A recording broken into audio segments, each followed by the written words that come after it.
একদিন এক দরিদ্র ভক্ত প্রতিদিন ভাত খাওয়ার আগে শ্রীকৃষ্ণের নাম নিতেন। তার ঘরে কোনো মূর্তি ছিল না, শুধু মাটিতে লেখা ছিল একটাই শব্দ, গোবিন্দ।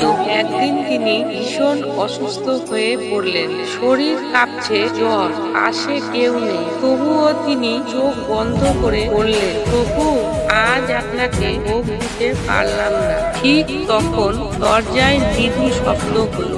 এক যুবক রাখাল দাঁড়িয়ে আছে, হাতে দুধ আর ফল নিয়ে। ভক্ত বিস্মিত হয়ে জিজ্ঞাসা করলেন, তুমি কে বাবা? রাখাল হেসে বলল, আমি তো তোমার প্রতিদিনের অতিথি গোবিন্দ। বলেই ধীরে ধীরে দরজার দিকে হাঁটলেন।